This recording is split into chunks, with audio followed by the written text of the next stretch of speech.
Bom, uma das melhores notícias que a gente teve nesse primeiro turno foi a resposta da população nas urnas.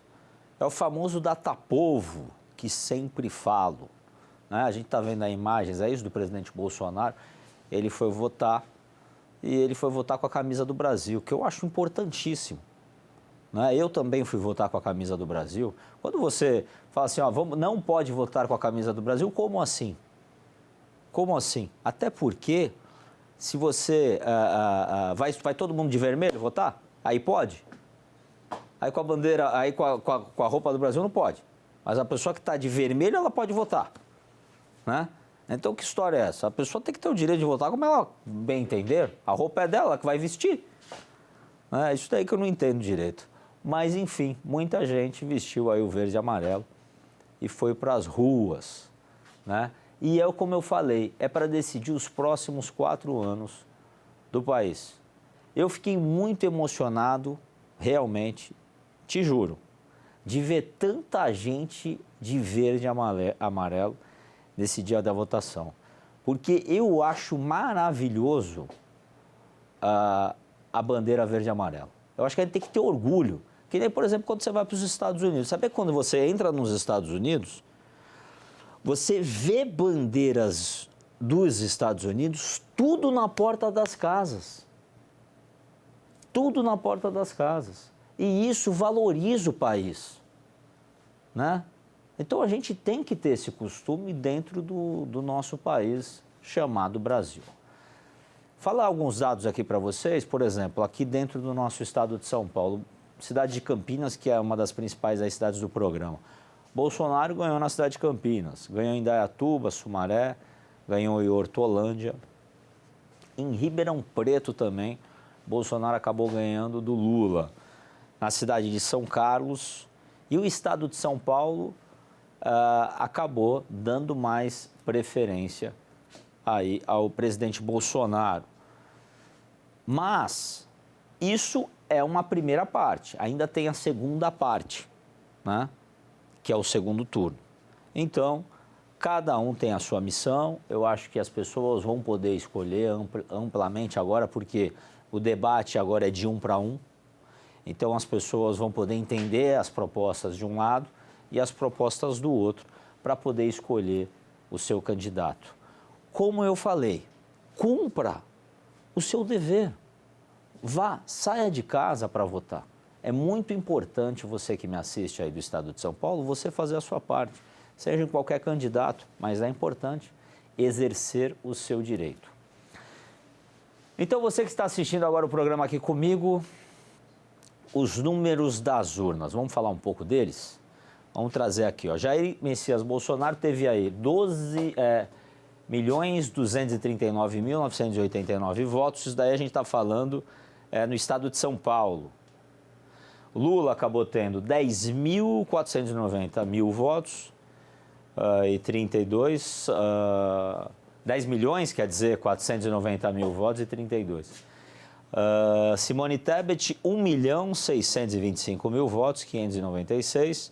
Ciro Gomes, 898.540. Então, eu me falo que eu me surpreendi do Ciro Gomes ficar atrás da Tebet.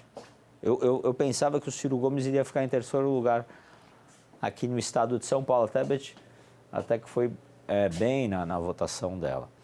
Agora, na minha opinião, eu acho que o voto da Tebet é transferido automaticamente para o presidente Bolsonaro. Na minha opinião. Por quê? Porque ela é de um centro-direita e o Ciro Gomes também. Às vezes as pessoas falam, se a Tebet apoiar o Lula, se o Ciro Gomes apoiar o Lula, vai transferir o voto deles total para o Lula. Acho difícil. Eu acho difícil porque o Ciro Gomes e a Tebet, eles têm uma linguagem um pouco mais da direita do que da esquerda. Essa é a minha opinião. A gente não sabe como é que vai ficar esse negócio, esse lance das cadeiras, né? Que vai se trocando, um apoia o outro. A gente também não sabe se alguém vai apoiar alguém aí. Mas é o que eu penso. Né? Às vezes as pessoas acham que porque o candidato se posiciona apoiando um e ele não consegue levar os votos que ele tem. Porque muitos votos do Ciro Gomes e muitos votos da Tebet são votos de pessoas que não queriam votar nem no Bolsonaro e nem no Lula, mas possivelmente, se não tiver opção, votam no Bolsonaro, né? E tem muitas pessoas que também, se não tiver opção, votam no Lula. Mas, na minha visão, olhando aqui, nesse cenário, eu acho que a Simone Tebet e o Ciro Gomes, eles vêm mais para a direita do que para a esquerda do voto. É uma opinião minha, né? Cada um tem a sua opinião. O que mais que a gente tem no nosso programa? Vamos falar do governador? Solta o governador aí, os votos do governador, para dar uma opinião também. Ele foi votar de verde e amarelo, né? Pelo que eu vi ali, né? Então vamos lá para os votos. Olha só, a diferença que o Tarcísio teve para o Garcia foi imensa. Foi o dobro de votos, gente, né? Foi mais do que o dobro de votos. Olha só, o Rodrigo Garcia, que estava com o mandato, estava com o poder na mão, né, da caneta, ele acabou aí tendo 4.296.293 votos. E as pessoas pensando, o Garcia está com o poder na mão, vai ganhar. Tinha muita bandeira dele espalhada por todo o estado, como a gente viu, mas aquela notícia, mas o Tarcísio veio com 9.881.995 votos. Quase ganhou no primeiro turno. Quase ganhou no primeiro turno.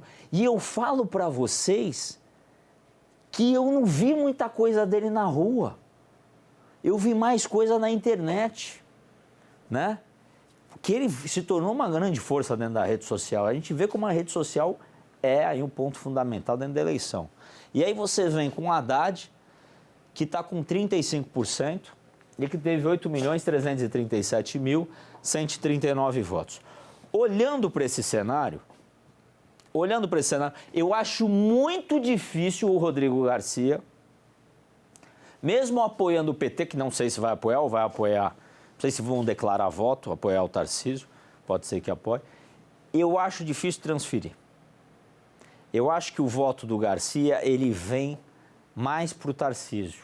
Se a gente olhar nesta visão, entre direita, por exemplo, o Vinícius Poit tem uma linguagem mais parecida com o Tarcísio, né?